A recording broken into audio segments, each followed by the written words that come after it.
não era apenas um entregador, fui escolhido para ser a voz que daria a pior notícia da vida de um homem que nem me via. Pense nisso por um segundo. De todas as pessoas na cidade, de todos os caminhos possíveis, o destino, ou o simples acaso de um algoritmo de entregas, me colocou naquela porta, naquele exato momento. Eu não carregava apenas um lanche quente na minha mochila. Sem saber, eu carregava um veredito. Minha função era simples: entregar, receber, agradecer e partir. Mas fui convidado a ficar e a desempenhar um papel para o qual não havia ensaio: o de arauto da desgraça. Minha voz, acostumada a dizer boa noite e bom apetite, teria que se moldar para pronunciar palavras de fim, de perda. Eu era só o mensageiro, um completo estranho. Mas a mensagem me atravessou primeiro, me ferindo antes de atingir seu alvo. E a cicatriz daquelas palavras ditas pela minha boca ficou em mim para sempre, como o eco de uma responsabilidade que eu nunca pedi. O cheiro de chuva e asfalto molhado entrava pelas frestas do capacete, uma fragrância constante no meu escritório itinerante. Era uma terça-feira, mas poderia ser uma quinta ou um sábado. Os dias da semana haviam se fundido em um borrão contínuo de trânsito, buzinas e a voz metálica do GPS ditando meu próximo movimento. O aplicativo no celular piscava sem parar, uma cascata de pedidos que prometia uma noite longa. Cada notificação era um chamado, uma nova missão em minha saga urbana anônima: levar um pouco de conforto ou apenas calorias para estranhos famintos. O peso da mochila nas costas era um lembrete constante da minha função neste ecossistema. Eu era uma pequena engrenagem na grande máquina da cidade, um elo invisível conectando o desejo à sua satisfação imediata. Naquele dia, a cidade parecia mais caótica. Carros cortavam minha frente, poças d'água traiçoeiras se escondiam no asfalto irregular e o tempo, sempre ele, corria contra mim. Cada minuto de atraso era um pequeno golpe na minha avaliação, uma microfalha no sistema. A vida se resumia a isso: otimizar rotas, calcular o tempo exato de preparo do restaurante com o tempo de deslocamento e sorrir ao entregar, mesmo quando por dentro a exaustão gritava. Os rostos dos clientes eram efêmeros, flashes na memória. Uma mão que pegava a sacola, um obrigado, apressado, uma porta que se fechava. Eu conhecia a geografia da cidade como a palma da minha mão, mas as vidas por trás daquelas portas eram um mistério completo. E para ser sincero, eu preferia assim. Encarar cada entrega como uma transação simples e impessoal era um mecanismo de defesa, uma forma de preservar um pouco de sanidade em meio à repetição incessante. Enquanto eu pilotava, a mente vagava. Pensava nas contas a pagar, no pneu da moto que precisava ser trocado, na promessa de um futuro melhor que parecia sempre um pouco mais distante. Cada semáforo vermelho era uma pausa. Forçada para esses pensamentos, um breve interlúdio na correria. Eu me sentia como um personagem de videogame, preso em uma fase que se repetia, coletando moedas para sobreviver, enquanto a verdadeira história da vida acontecia em outro lugar, para outras pessoas. As entregas eram o pano de fundo da minha existência, o ritmo constante que embalava meus dias e noites. Eram todas iguais, previsíveis, ou pelo menos era o que eu pensava. Mal sabia eu que o próximo endereço na tela do meu celular não seria apenas mais um ponto no mapa. Seria o palco de um momento que quebraria a monotonia de forma brutal e inesquecível, me forçando a encarar a humanidade que eu tanto tentava manter a uma distância segura do outro lado da porta. O ping estridente do aplicativo cortou o ruído do motor e dos meus próprios pensamentos. Mais um chamado. Olhei para a tela rachada do celular, presa no suporte de plástico no guidão. Sanduíche artesanal e batatas fritas. Um pedido clássico, o tipo de conforto que as pessoas buscam no fim de um dia exaustivo. O endereço surgiu logo abaixo. Uma rua que eu conhecia, mas não frequentava muito. Ficava num bairro mais antigo, um daqueles lugares que a expansão frenética da cidade pareceu esquecer, com ruas de paralelepípedos e árvores frondosas que formavam um túnel sobre o asfalto. Era um desvio da minha rota habitual, mas o valor da entrega compensava. Aceitei. A transição das avenidas largas e barulhentas para aquele bairro foi como mergulhar em outra dimensão. O som do mundo mudou. As buzinas deram lugar ao zumbido distante da cidade e ao som dos meus próprios pneus sobre as pedras irregulares. O ar ficou mais denso, com cheiro de terra molhada e das flores de alguma dama da noite escondida em um quintal. As casas eram mais baixas, com portões de ferro e pequenos jardins frontais. Havia uma sensação de calma ali, uma quietude que me era estranha e, de certa forma, desconfortável. Eu estava acostumado com o caos. O silêncio sempre me pareceu o prenúncio de alguma coisa. Finalmente, o GPS anunciou. Chegou ao seu destino. Desliguei a moto. O silêncio que se seguiu foi quebrado apenas pelo tic-tac do motor quente esfriando. Tirei o capacete, sentindo o suor na testa.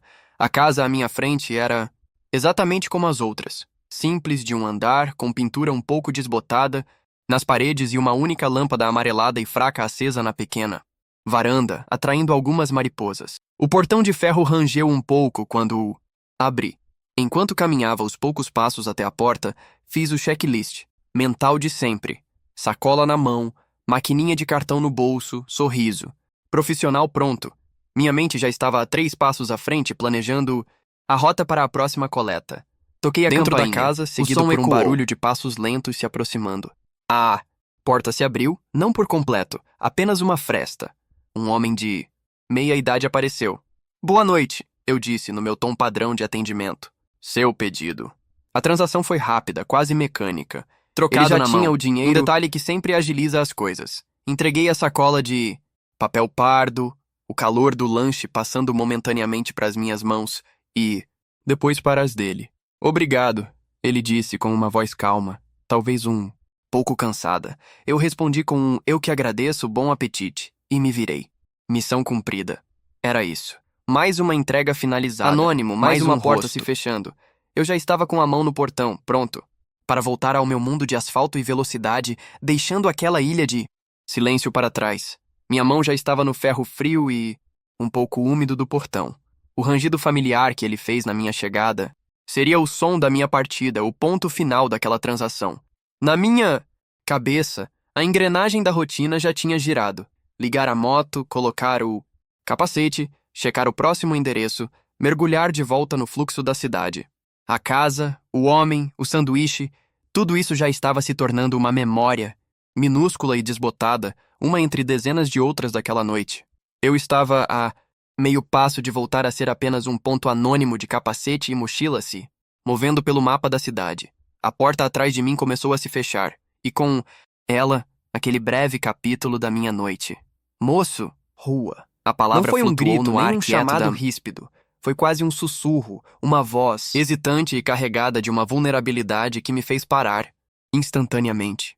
Meu primeiro reflexo foi de irritação, uma pontada de impaciência. O que poderia ser? Esqueci de dar o troco certo. Não veio? A bebida. Cada segundo parado era um segundo a menos para a próxima entrega. Uma pequena fissura na minha eficiência cronometrada. Soltei um suspiro que pareceu alto demais naquele silêncio. Lentamente, contrariado, eu me virei. E foi então que o mundo parou de girar por um instante. Ele ainda estava lá. A porta, que agora estava mais aberta. A luz amarela da varanda o recortava, contra a escuridão da casa, criando uma silhueta frágil. A sacola de papel com o lanche estava em uma mão, e na outra, ele segurava um envelope branco. Um envelope oficial que não estava lá antes, ou pelo menos eu não tinha notado. Meu cérebro de entregador tentou processar a cena em termos práticos. Ele queria que eu postasse a carta, precisava de ajuda com algo relacionado ao pedido, mas algo estava fundamentalmente diferente. Algo na postura dele, na forma como ele se mantinha imóvel, me prendeu a atenção. Foi quando olhei para os seus olhos. Eles estavam abertos, mas não me viam. Não focavam em mim, nem no portão onde eu estava parado, nem em nada específico. Tinham um brilho vítreo, uma direção fixa que apontava para o vácuo, para algum ponto invisível na noite. A cabeça dele estava levemente inclinada, como a de alguém que se esforça para ouvir melhor, para compensar a ausência de outro sentido. E então, todas as peças se encaixaram com um clique, silencioso e devastador na minha mente. A voz calma e um pouco lenta, os passos arrastados que ouvi dentro de casa, a forma como ele me entregou o dinheiro, já contado, sem precisar conferir as notas. A maneira como ele segurava o envelope agora, não na minha direção, mas oferecendo-o ao espaço à sua frente, confiando que eu estaria lá para vê-lo. Ele era cego. A palavra explodiu na minha cabeça, não como um som, mas como uma luz ofuscante que reconfigurou toda a realidade daquele momento. A irritação se dissolveu instantaneamente. Evaporou, dando lugar a uma onda de eu não sei o que era. Uma mistura de surpresa, vergonha pela minha impaciência inicial e uma empatia súbita e avassaladora. Eu não estava mais olhando para um cliente distraído ou um homem idoso. Eu estava diante de alguém vivendo em um mundo diferente do meu, um mundo de sons, cheiros e texturas, onde uma simples folha de papel selada se tornava uma barreira intransponível. O silêncio da rua voltou, mas agora era diferente. Não era mais um silêncio vazio.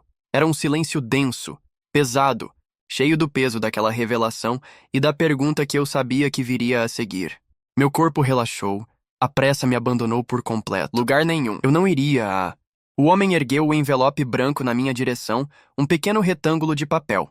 A voz dele, quando voltou a falar, era ainda mais baixa. "Moço, desculpa o abuso", começou ele, e a frase pairou no ar. "Mas você pode ler essa carta para mim? Acabou de chegar e parece importante." Ele balançou o envelope levemente. Pelo tato parece oficial, sabe? Papel bom, grosso, não é conta. Aquelas palavras simples caíram sobre mim como uma rede. Fiquei paralisado entre o portão e a varanda, num limbo de indecisão. O meu instinto inicial, o protocolo gravado em mim, gritava para eu recuar. Minha mente disparou uma torrente de objeções, cada uma mais racional. "Isso é uma invasão de privacidade", dizia uma voz interna pragmática. "É a correspondência dele, pessoal e intransferível. Pode ser uma carta. Era uma fronteira ética que eu nunca imaginei cruzar. Meu trabalho tinha... Ler a carta de um cliente era quebrar o contrato social mais fundamental." Outra voz, a do profissional apressado, se manifestou. "Você não tem tempo para isso. O relógio está correndo, as avaliações caem. Ajudá-lo significaria sacrificar meu próprio ganho, minha própria paz." E havia um medo frio e pegajoso que começou a subir. E se a notícia for ruim? E se eu tiver que ser o portador? Eu não era psicólogo, nem amigo, nem parente. Eu era o cara da moto. A responsabilidade daquele momento era um peso que eu não queria, não podia, mas enquanto essa batalha acontecia na minha cabeça, meus olhos estavam fixos, na sua expressão de expectativa ansiosa, na sua vulnerabilidade. E uma terceira voz, mais quieta, mas infinitamente mais poderosa, se sobrepôs. "E se fosse você?" ela perguntou. "E se você estivesse sozinho?" A imagem me atingiu com força. Vi a confiança pura que ele estava depositando. Ele não pediu por pena. Ele pediu por necessidade. Recusar não seria apenas uma quebra de cordialidade. Seria um ato de crueldade. Seria fechar a porta na cara da conexão humana mais genuína que eu havia. O conflito durou uma eternidade contida em poucos segundos. O barulho do... Lentamente, como se meus pés tivessem vontade própria. Caminhei de volta até a varanda e parei diante dele. O cheiro do lanche... Olhei para o envelope em sua mão e depois para seu rosto expectante. Só restava uma certeza. "Claro", eu disse. "Eu leio para você." Estendi a mão. O papel era de fato grosso e estava frio. Segurá-lo era como segurar... Naquele instante, o ponto de não retorno foi cruzado. Eu não era mais o... O contato foi breve, mas senti a pele dele, um pouco seca e mais fria. Assim que segurei a carta, uma mudança sutil aconteceu. A conexão. Já não era mais uma conversa, uma possibilidade. Era um fato. O peso dele em minha mão era quase nulo, mas sua carga simbólica era esmagadora. Fiquei ali parado por um instante que se esticou, usando o pretexto. Era uma manobra de procrastinação, uma tentativa fútil de ganhar tempo. A luz amarelada da varanda me permitia ver cada detalhe com uma clareza. O papel não era branco, mas de um tom creme, quase marfim, com uma textura... No canto superior esquerdo, um logotipo em relevo sem tinta. Eram duas formas. Gritava oficial, impessoal, importante. Abaixo do logo, uma pequena janela de plástico transparente exibia o nome Sr. Antônio Medeiros. Saber o nome dele tornou tudo ainda mais real. Uma pessoa com uma história, agora condensada naquele envelope que eu... A aba de trás estava perfeitamente colada, uma linha reta e firme, sem selo. Tudo naquilo exalava uma eficiência burocrática que contrastava. Enquanto meus olhos percorriam esses detalhes, minha mente era um furacão. Um último e covarde impulso me mandou devolver a carta. "Senhor Antônio..." Eu poderia dizê-la. Eu poderia acabar com aquilo, montar na minha moto. Ele entenderia, talvez. Ou talvez eu apenas me tornasse mais uma... Mas a imagem dele, parado ali, em silêncio absoluto, me prendia. Sua paciência era uma forma de pressão muito mais intensa do que qualquer... Ele confiava em mim. Ele estava me dando acesso a um fragmento Minha imaginação então começou a trabalhar febrilmente, tentando uma boa notícia? A aprovação de um benefício, talvez? A concessão. Queria ser o portador de alegria, ver um sorriso naquele rosto cansado. Prezado senhor Antônio, temos o prazer de informar. Mas a frieza. Havia uma solenidade ali que raramente acompanha boas novas. E o medo voltou, o medo de que o oposto fosse verdade. Lamentamos informar. Respirei fundo, o zumbido das mariposas ao redor da lâmpada parecia o som. Olhei para o senhor Antônio. Ele continuava imóvel, a cabeça. Não havia mais para onde fugir. Aquele era o meu papel naquela noite. Deslizei meu polegar pela borda superior do envelope, sentindo-a. Era o último instante de ignorância. O último momento em que o conteúdo... O próximo som quebraria o selo. Minha unha encontrou a fresta sob a aba do envelope. O mundo inteiro parecia ter prendido a respiração comigo. Então, O som na quietude daquela varanda foi uma explosão. Um ruído seco, violento. Tenho certeza de que o senhor Antônio ouviu, pois senti uma... O som do selo se rompendo era o tiro de partida para o fim de seu mundo. Com os dedos um pouco trêmulos, puxei o papel de dentro. Era uma única folha. O papel era tão grosso e rígido quanto eu imaginara e se desdobrou. Mantive-o sob a luz amarelada, e as linhas de texto preto saltaram. Meu primeiro instinto foi o de um leitor profissional. Comecei pelo topo. A data era de 2 dias atrás. E então o endereçamento. Prezado senhor Antônio. Meu coração, que batia descontroladamente, começou a se acalmar. Talvez fosse apenas um comunicado padrão, um aviso qualquer. Meus olhos desceram para o primeiro parágrafo. As palavras iniciais eram uma tapeçaria de jargão corporativo, frases polidas e vazias. Agradecemos imensamente a sua dedicação e os serviços prestados a esta companhia ao longo dos últimos 12 anos. 12 anos. A informação me atingiu. Não era um funcionário novo. Era uma vida dedicada àquele lugar. A frase continuava. Sua contribuição foi de grande valor para o nosso crescimento. A palavra foi, no passado, soou um alarme na minha cabeça. Um alarme baixo, distante, mas inconfundível. Um arrepio percorreu minha espinha. A esperança de uma boa notícia começou a se esfarelar. Continuei a leitura, agora com uma sensação crescente. De pavor. Meus olhos não liam mais, eles caçavam. Procuravam a armadilha, a palavra que confirmaria meu medo. E ela veio no segundo parágrafo. Em virtude de uma necessária reestruturação interna e da otimização de nossos quadros de pessoal, informamos que seu contrato de trabalho será encerrado. Parei de ler. A frase ficou suspensa. Na minha frente, mas meu cérebro já tinha saltado para a palavra. Final isolada e brutal que vinha logo depois. Desligamento. Desligamento. A palavra não entrou na minha mente, ela explodiu. Foi como um soco no estômago que me roubou o ar. Um frio intenso. Se espalhou pelo meu peito, congelando meus pulmões. As outras letras na página se borraram, perderam o sentido. Apenas aquela palavra pulsava, negra e agourenta. Desligamento. Uma palavra tão clínica, tão covarde para descrever a demolição da vida de um homem. 12 anos de dedicação reduzidos a 11 letras impessoais. Por um momento, a realidade pareceu se distorcer. A luz amarela da lâmpada pareceu piscar e o zumbido das mariposas se tornou um ruído ensurdecedor. Imediatamente, minha consciência se voltou para o homem ao meu lado, o senhor Antônio, que esperava paciente, que talvez tivesse comprado aquele sanduíche para comemorar o fim de um dia de trabalho, sem saber que tinha sido o último, que confiava em mim, o estranho da moto, para ser seus olhos. E eu, com aqueles olhos, tinha acabado de testemunhar sua execução profissional. O peso daquela informação secreta me esmagou. Eu era o único no universo, além de algum burocrata de recursos humanos que sabia da catástrofe, e, em segundos, eu teria que construir uma ponte com a minha voz para que aquela catástrofe o alcançasse. Precisei lutar fisicamente para não demonstrar reação. Forcei meu rosto a permanecer neutro, uma máscara de indiferença. Ordenei que minhas mãos não tremessem ao segurar o papel. Prendi a respiração e a soltei lentamente, rezando para que ele não percebesse a mudança no meu ritmo. Eu me senti um impostor, um traidor. Ali estava eu, em silêncio, lado dele, de pé, já sabendo que sua vida tinha mudado para sempre, enquanto ele ainda vivia na abençoada ignorância do antes. O silêncio que se seguiu não era mais de antecipação. Era o silêncio pesado e denso de um luto que ainda não havia sido anunciado. A carta em minha mão não era mais papel. Era veneno. E eu teria que servi-lo.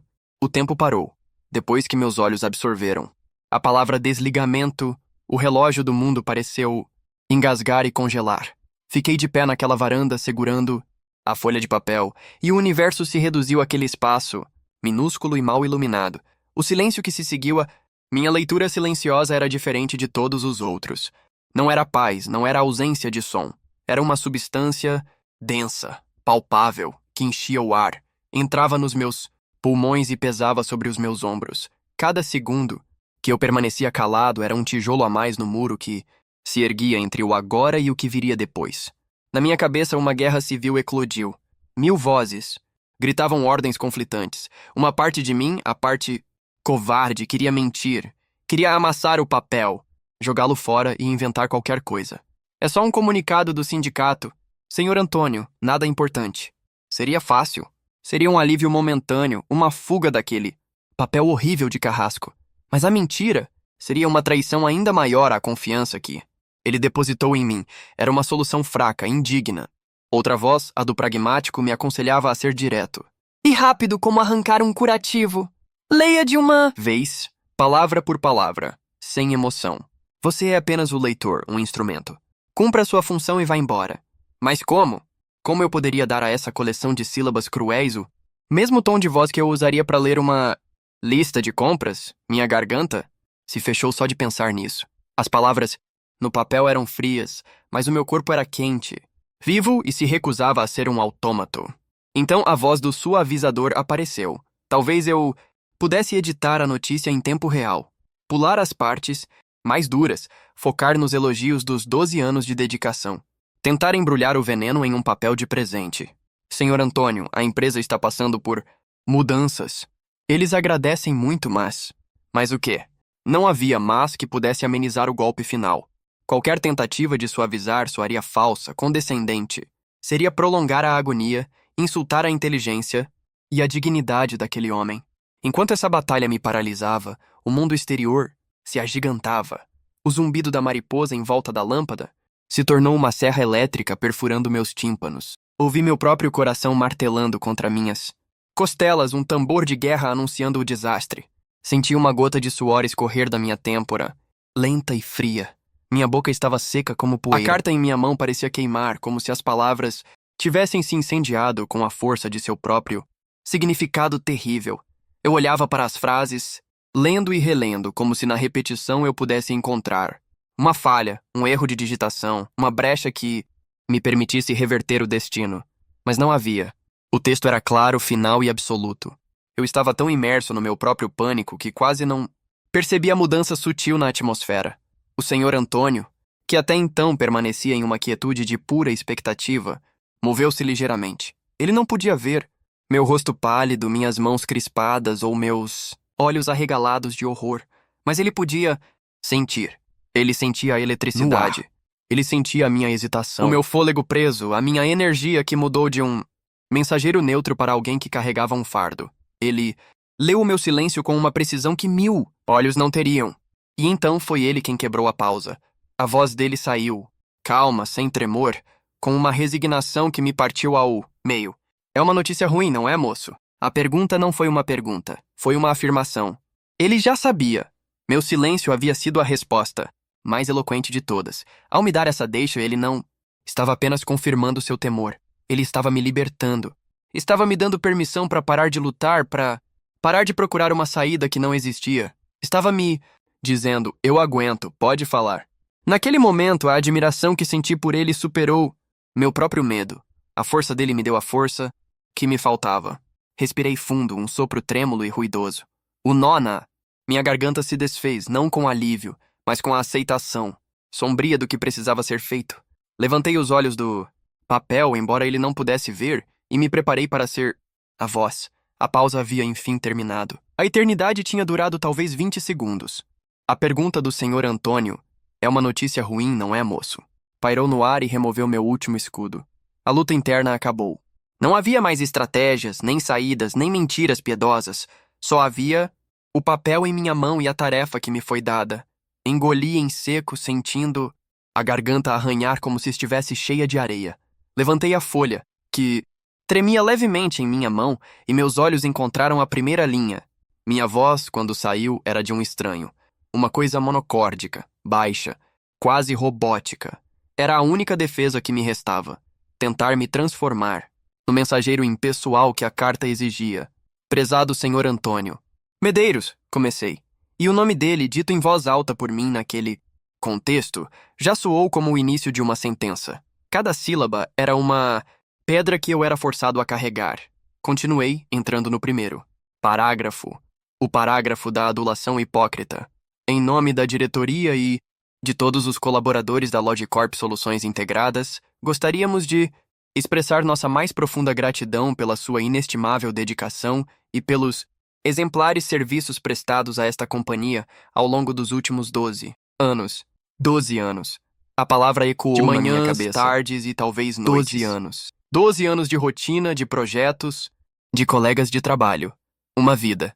E eu estava lendo o epitáfio dela. Sua contribuição, continuei, a voz um pouco mais rouca, foi um pilar fundamental para o nosso crescimento e consolidação no mercado. A palavra foi, no passado, soou ainda mais cruel quando dita em voz alta. Era uma pá de cal verbal sobre 12 anos de esforço. Fiz uma pausa. Precisava de ar. O silêncio que se instalou foi breve, mas pesado. Eu não o olhava, mas sentia sua presença imóvel, absorvendo cada palavra. Então mergulhei no segundo parágrafo, o labirinto de eufemismos covardes. O cenário de mercado atual nos impõe novos desafios e a necessidade de uma constante evolução, em virtude de uma necessária e estratégica reestruturação interna, que visa a otimização de nossos processos e a busca por novas sinergias operacionais para o próximo ciclo fiscal. As palavras saíam da minha boca como uma língua estrangeira, um dialeto desumano projetado para ofuscar a verdade. Otimização, sinergias. Ciclo fiscal, lixo. Eram palavras que não significavam nada e mesmo tempo escondiam a mais brutal das ações. Senti nojo. Nojo da empresa. Nojo daquelas palavras e, por um instante, nojo de mim mesmo por ser o veículo delas. E então cheguei ao coração das trevas. A frase principal. Minha voz baixou ainda mais, quase a um sussurro, como se eu pudesse diminuir o impacto, diminuindo o volume. Diante do exposto e em caráter irrevogável, informamos a Vossa Senhoria o encerramento de seu contrato de trabalho, efetivo a partir da presente data, caracterizando seu desligamento formal de nosso quadro de colaboradores. Desligamento. Desta vez a palavra não explodiu. Ela caiu no ar entre nós e ficou lá, suspensa, pesada, feia, uma mancha de óleo na água limpa. Eu parei completamente. Não havia como continuar imediatamente. O peso daquela única palavra era demais. Era o ponto final. O golpe de misericórdia. O resto era apenas burocracia, os detalhes, sórdidos do enterro. Forcei-me a prosseguir. A voz, agora visivelmente trêmula, era a parte logística, a parte que provava que, para eles, o senhor Antônio já era um problema resolvido. Uma caixa a ser marcada, num formulário. O Departamento de Recursos Humanos entrará em contato nos próximos dias para agendar a realização de seu exame demissional e para fornecer as orientações sobre o processo de rescisão e a homologação junto ao sindicato da categoria. Solicitamos também a devolução de quaisquer equipamentos ou materiais pertencentes à companhia que estejam em sua posse. Terminei com a última frase, a que para mim foi o insulto final, a coroa de espinhos da hipocrisia. Agradecemos novamente por todo o empenho e desejamos-lhe sincero sucesso em sua futura jornada profissional. Sucesso. A palavra saiu da minha boca com o gosto de cinza. Baixei o papel. Minha voz morreu. A carta estava lida, o veneno servido. Fiquei ali, em pé, o executor com a arma ainda fumegante na mão, esperando o som do corpo caindo no chão. Mas o único som era o da mariposa que ainda se debatia contra a lâmpada, indiferente a tudo. No momento em que comecei a ler, uma dissociação estranha tomou conta de mim. Era como se eu tivesse me dividido em dois. Real, havia o eu, que se encolheu em um canto escuro da minha mente, horrorizada e impotente. E havia a voz, uma entidade separada, um autômato que assumiu o controle das minhas cordas vocais, da minha língua e dos meus lábios. Essa voz não era minha. Era uma coisa mecânica, desprovida de inflexão, programada para uma única e terrível tarefa: converter os símbolos pretos no papel em ondas sonoras que viajariam pelo ar e destruiriam uma vida. Eu era apenas o espectador dessa performance macabra, um prisioneiro dentro do meu próprio corpo. Cada palavra que a voz pronunciava era uma provação. As erudições, palavras de elogio no início da carta, inestimável dedicação, pilar fundamental, saíam da minha boca com um gosto de falsidade, como comida estragada. Eu sentia a ironia amarga de cada sílaba. Estava construindo um pedestal para o Sr. Antônio apenas para que a queda fosse maior. Era uma crueldade calculada, e minha boca era a ferramenta para executá-la. Eu queria gritar, queria dizer: "Não acredite nisso! É uma armadilha!" Mas a voz continuava. Quando cheguei ao jargão corporativo, reestruturação, otimização, sinergias, a sensação de alienação se intensificou. Parecia que eu estava recitando um feitiço em uma língua morta. As palavras eram ocas, sem alma, e ao mesmo tempo carregadas de uma potência destrutiva. Elas foram projetadas para criar distância, para esconder a violência do ato por trás de uma fachada de profissionalismo. E ao pronunciá-las, eu me sentia cúmplice dessa covardia. Eu estava ajudando a empresa a lavar as mãos, a manter a ilusão de que aquilo não era um ato humano contra outro, mas uma mera consequência de processos impessoais. E então veio a palavra-chave. Dizê-la foi um ato físico. Desligamento. Senti o movimento da minha língua, o ar, passando pela minha garganta, mas o som que emergiu parecia vir de muito longe. A palavra pairou no espaço entre nós, e eu a senti, como um golpe, como se eu tivesse desferido um soco. Naquele momento, a barreira entre mim e a voz se tornou mais fina. A dor vazou. Eu não era mais um observador distante. Eu era o agressor. Minha voz, o meu corpo, eram a arma do crime. A responsabilidade me atingiu em cheio. Não era a empresa que estava demitindo o Sr. Antônio naquela varanda, era eu. Minha boca formou o som que selou seu destino. Enquanto eu lia os detalhes logísticos, recursos humanos, exame demissional, eu me sentia sujo. Era como profanar um túmulo. A notícia principal já havia sido dada. A ferida mortal já estava aberta. E eu continuava ali, despejando sal e vinagre sobre ela com detalhes administrativos e frios. A cada frase, eu imaginava como ela estava soando para ele. Eu não apenas lia, eu projetava a recepção. Eu via as palavras como pequenas adagas invisíveis deixando a minha boca e se cravando nele, uma por uma. E essa projeção empática tornava a minha tarefa exponencialmente mais torturante. Quando cheguei à frase final, desejamos-lhe sincero sucesso em sua futura jornada profissional. Um cansaço profundo me abateu. Pronunciar a palavra sucesso foi o ato mais hipócrita da minha vida. Foi um insulto final, uma banalidade cruel para encerrar um ato de extrema violência. Assim que a última palavra morreu no ar, a voz se calou. O autômato se desligou. O eu real voltou ao controle, mas encontrou uma casa devastada. Eu me sentia esvaziado, oco. A notícia havia passado através de mim e, no processo, levou algo meu. Deixou um resíduo tóxico, uma contaminação. Eu não era mais apenas o entregador que chegou ali 1 hora antes. Eu havia sido transformado, contra a minha vontade, no arauto da desgraça. Aquele papel, aquela performance, ficaria gravada em mim para sempre. O silêncio que se seguiu não era mais de antecipação. Era o silêncio, pesado e desolado do depois. As minhas palavras morreram no ar. A última sílaba de sucesso profissional se dissolveu na noite úmida, e o que restou foi um silêncio absoluto e ensurdecedor. Baixei a carta lentamente, como se ela fosse feita de chumbo. Meus ouvidos zumbiam. Meu corpo inteiro estava em alerta máximo, preparado para o impacto, para a explosão que eu tinha certeza que viria. Eu esperava um grito de raiva ou de dor. Esperava um soluço, um lamento, um colapso. Esperava que ele atirasse a sacola de comida na parede, que praguejasse contra a empresa, contra o mundo, contra mim. Eu estava preparado para o barulho, para o caos de uma dor manifestada. Mas não veio nada. O Sr. Antônio permaneceu imóvel, na mesma posição em que estivera, o tempo todo. A única coisa que se moveu foi o ar que saiu de seus pulmões. Foi uma exalação longa, lenta e pesada. Um suspiro que parecia carregar o peso de 12 anos de trabalho e o choque de um futuro desfeito. Foi o som de um pneu furando, de um balão murchando, o som de algo irremediavelmente quebrado. Aquele único suspiro continha mais desespero do que qualquer grito. Poderia expressar. Então comecei a notar as microexpressões, os movimentos quase imperceptíveis que contavam a verdadeira história. Seus ombros, que ele mantinha dignamente eretos, cederam. Foi um Movimento mínimo, talvez 1 centímetro para baixo, mas foi como se uma força invisível e esmagadora tivesse acabado de pousar sobre eles. A mão que segurava a sacola de papel pardo, com o sanduíche que agora devia estar esfriando, afrouxou o aperto. Os nós dos dedos, antes tensos, relaxaram, e a sacola pendeu, inerte, um peso, morto em sua mão.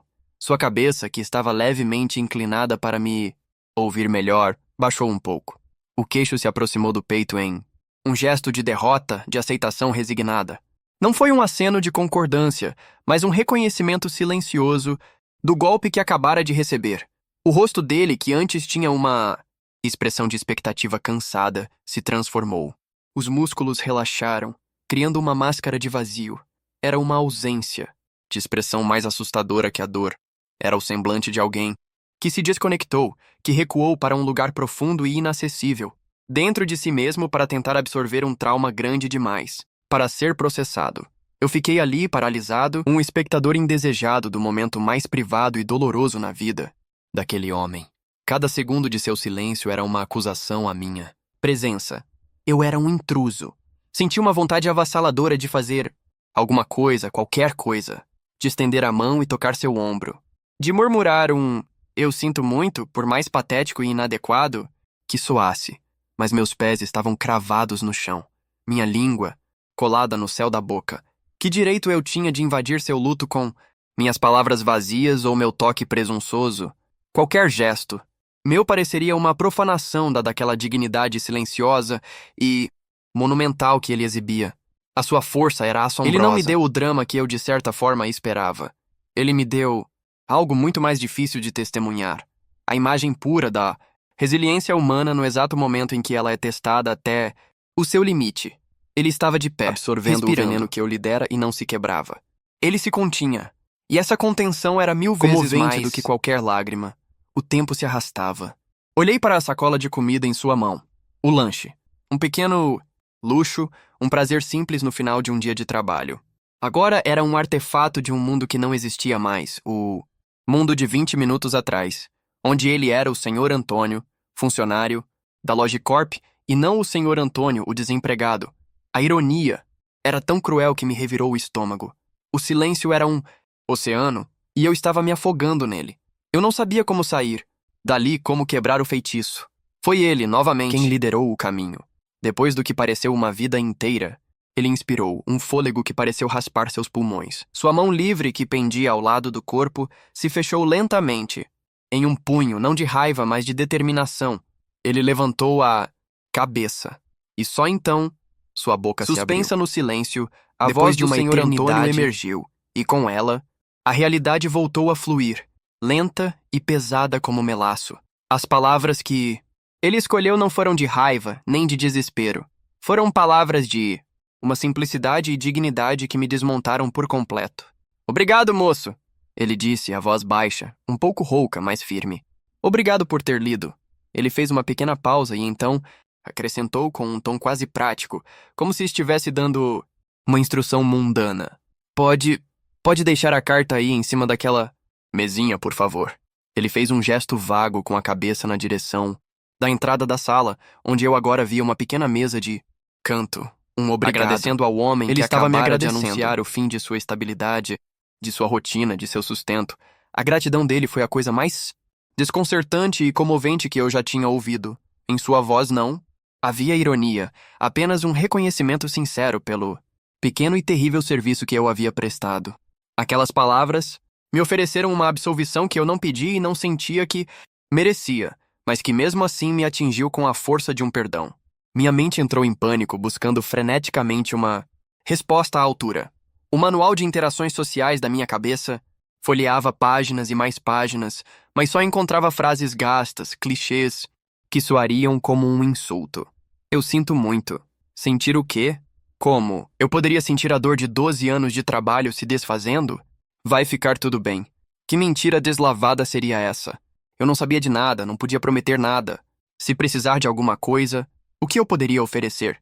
Outro sanduíche? Uma carona? Era patético. Percebi, com uma clareza dolorosa, que não havia nada a ser dito. Nenhuma palavra no meu vocabulário era capaz de tocar a superfície daquela dor. O silêncio era a Então única eu resposta honesta. Movi-me lentamente com o cuidado de quem pisa em solo sagrado. Dei um passo para dentro do limiar da sua casa, o suficiente para alcançar a mesinha. O ar ali dentro tinha o cheiro de uma vida inteira. Um misto de móveis antigos, café e algo que eu não soube identificar. Coloquei a carta sobre a Escura superfície com de a madeira, delicadeza de quem deposita uma flor sobre um túmulo. Alisei o papel uma última vez com a ponta dos dedos, um gesto instintivo de cuidado, de respeito. Aquele pedaço de papel não era mais um documento, era um artefato, a relíquia de um momento que nos uniu para sempre. Quando me endireitei, olhei para ele uma última vez, não para seus olhos, mas para a figura inteira do Senhor Antônio. Gravei aquela imagem na minha alma, os ombros caídos, mas não derrotados, a mão ainda segurando a sacola de comida, um lembrete surreal da normalidade perdida, o rosto marcado pela dor, mas sem autocomiseração. Havia uma força nele, uma integridade silenciosa, que me fez sentir pequeno e imensamente humilde. Comecei a recuar. Não virei as costas de imediato. Dei um passo, para trás, depois outro, mantendo-o no meu campo de visão. Era um adeus mudo, um gesto de respeito que dizia: eu vejo sua dor e não a trato com leviandade. Ele permaneceu parado, um pilar de sofrimento digno. Quando cheguei à porta, hesitei, mas foi ele quem fez o movimento final. Com a mão livre, ele segurou a maçaneta. Ouvi o clique suave da lingueta do trinco. A porta se moveu, fechando o espaço entre nós. A luz da sala foi sendo cortada até restar apenas a fraca iluminação da varanda. O som da porta se fechando Não foi alto, completamente mas ecoou em mim como uma batida de martelo Juiz. de um... Fim da sessão. Fim do encontro. Novamente Nossos separados. mundos estavam... Fiquei sozinho do lado de fora, no silêncio da rua. O ar da noite pareceu mais frio. Minha função ali havia terminado. Mas enquanto eu caminhava de volta para o portão, sentia que uma parte de mim tinha ficado para sempre naquela casa ao lado daquela. Carta sobre a mesinha. E uma parte da dor daquele homem eu carregaria comigo para sempre. A despedida sem palavras tinha sido a mais eloquente da minha vida. O silêncio que se seguiu à revelação não era um vazio, era uma substância densa, pesada, que preenchia cada centímetro cúbico da sala, sufocando o ar e amortecendo os sons distantes da rua. O meu dever, a razão pela qual eu cruzara o umbral daquela porta, estava cumprido. A mensagem fora entregue. Mas a finalização da tarefa não trouxe alívio, apenas a consciência aguda do meu papel como o arauto involuntário de uma ruína pessoal.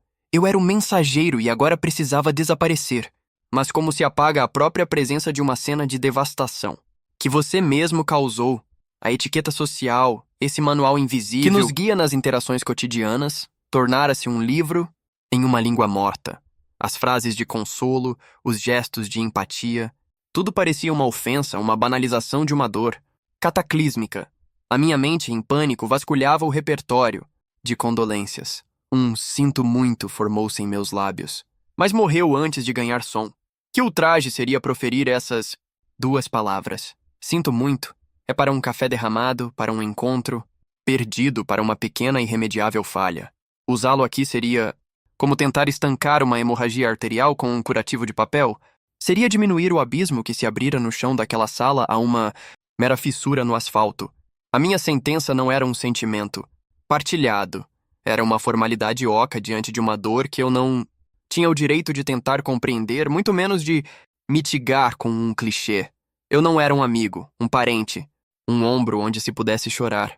Eu era a ferramenta, a arma, a voz, e a arma não pede desculpas pelo estrago que faz. Em vez de palavras, o meu corpo encontrou uma resposta primitiva, um gesto que era ao mesmo tempo uma confissão de inadequação e um sinal de respeito.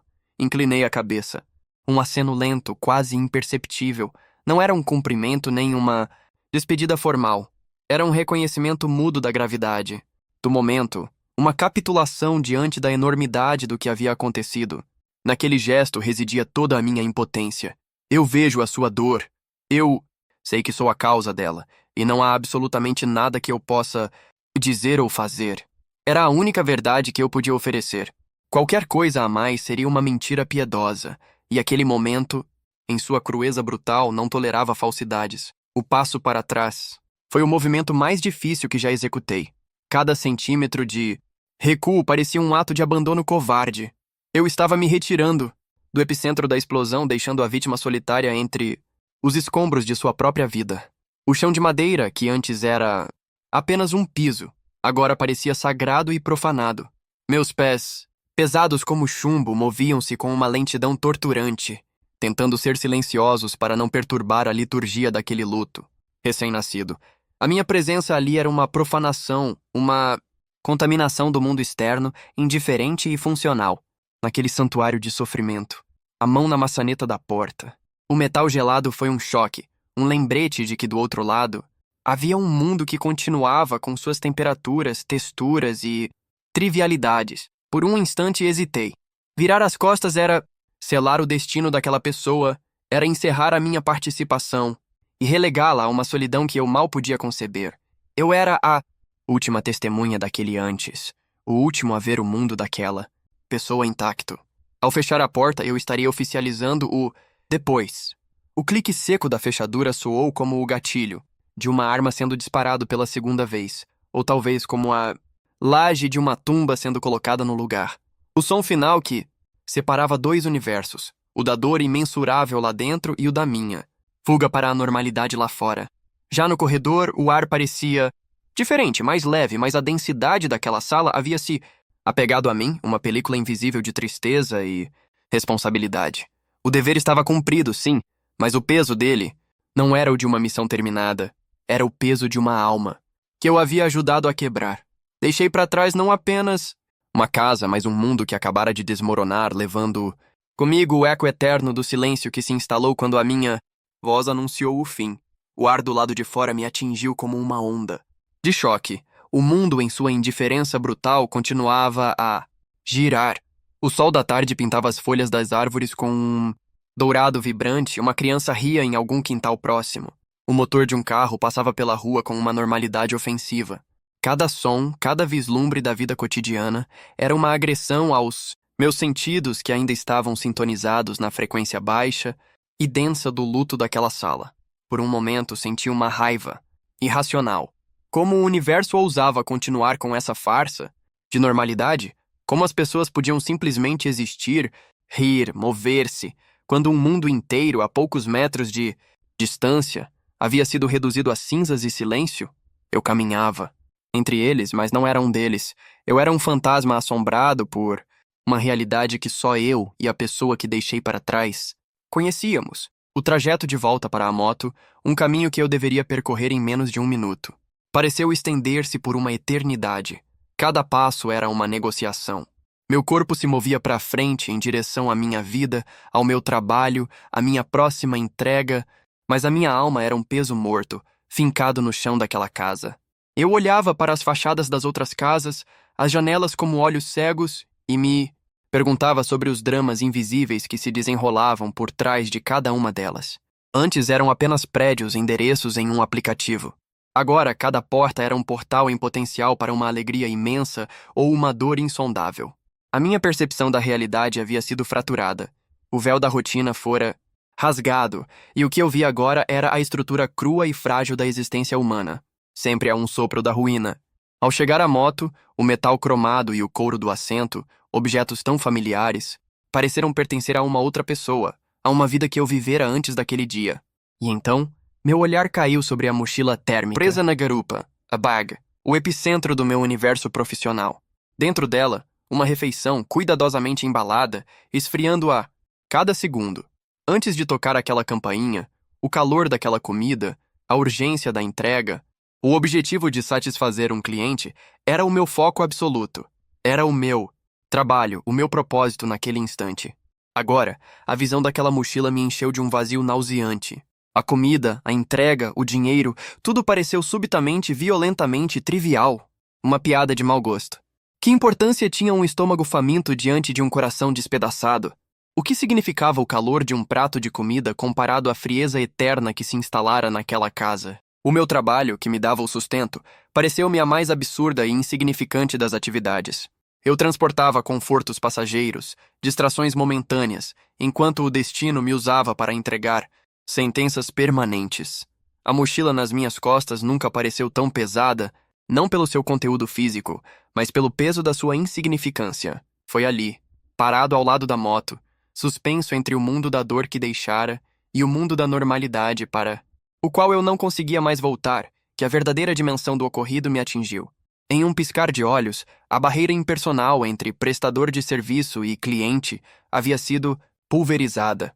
Éramos completos estranhos, duas órbitas que jamais deveriam ter se cruzado de forma tão... No entanto, por uma bizarra conspiração do acaso, fui arrancado da minha trajetória anônima e inserido no momento mais íntimo, vulnerável e doloroso da vida de outra pessoa. Não houve tempo para preparação, para consentimento. Fui de um rosto desconhecido na porta a participante ocular da implosão de uma alma. Testemunha. Essa intimidade forçada era uma violação. Estranha e terrível, uma conexão que não pedi e da qual jamais poderei me livrar. O mundo lá fora podia continuar o mesmo, mas eu não. Algo em mim havia sido permanentemente reconfigurado por aquele breve e cataclísmico encontro. Aquele dia não terminou quando fechei a porta, nem quando o motor da moto finalmente me levou para longe. Daquela rua silenciosa, a verdade é que aquele dia nunca termina. Ele se repete em ecos silenciosos nos momentos mais mundanos. Quando entrego um pacote, quando ouço uma campainha, quando vejo dois estranhos conversando com uma seriedade súbita. Aquela experiência instalou em mim uma lente permanente, uma nova forma de enxergar as engrenagens invisíveis que movem as nossas vidas. Desde então, uma pergunta pesada e insistente se tornou a companheira constante dos meus pensamentos. Quantas vezes, sem que percebamos, somos apenas uma ferramenta do destino? Nós nos orgulhamos de nossa autonomia, de nossa agência. Acreditamos ser os autores de nossas histórias, os capitães de nossos navios. Mas a realidade que entrevi naquele dia foi muito mais caótica e humilhante. Fui a prova viva de que, por vezes, somos apenas o martelo na mão de uma força maior e indiferente. Não escolhi a mensagem, não conhecia o destinatário e não tinha qualquer poder sobre o impacto das minhas palavras. Eu fui um condutor, um canal através do qual uma corrente de dor fluiu de sua fonte anônima até o seu destino final. E ao olhar ao redor, comecei a ver essa dinâmica em toda parte. O médico que lê o resultado de um exame, o oficial de justiça que entrega uma intimação, o chefe que anuncia uma promoção, o amigo que, sem querer, apresenta um futuro casal. Todos nós, em algum momento, somos incumbidos de carregar uma mensagem que não escrevemos, uma que irá alterar irrevogavelmente o curso da vida de outra pessoa. Somos instrumentos e o mais assustador é que raramente sabemos se somos o bisturi que cura ou a lâmina que corta. Isso me leva à segunda, e talvez mais aterradora, parte da reflexão. Se aceitamos essa condição de sermos, por vezes meros instrumentos, o que fazemos quando nos é subitamente concedido o poder de ser a voz? O que fazemos quando o destino, o acaso, ou seja lá qual for o nome que se dê a essa força, deposita em nossas mãos o poder de ser o sopro que pode tanto acender a chama de um sonho quanto apagá-la para sempre? O poder daquela voz é absoluto. Ele reside na sua simplicidade e na sua finalidade, um sim ou um não, um parabéns ou um sinto muito, um ele conseguiu ou um ele não resistiu. São palavras simples, compostas por sílabas que usamos todos os dias de forma leviana. Mas, no contexto certo, essas palavras deixam de ser meros sons e se transformam em decretos. Elas têm o poder de criar realidade, de construir um futuro luminoso ou de anunciar que o futuro, como era imaginado, deixou de existir. É um poder divino confiado a mortais falíveis e despreparados. Naquele dia, minha voz foi o som do fim de um mundo. Amanhã, a voz de outra pessoa pode ser a que anuncia a criação de um novo. Vivemos imersos nessa dualidade aterrorizante. Cada telefonema que atendemos, cada e-mail que abrimos, cada porta que atendemos carrega a potência para ambos os desfechos. A pergunta "o que fazemos?" não busca uma resposta fácil, um manual de procedimentos para momentos de crise. Talvez não exista um. Talvez a única resposta possível resida na própria consciência da pergunta. Talvez a única coisa a fazer seja carregar o peso desse poder com a máxima humildade.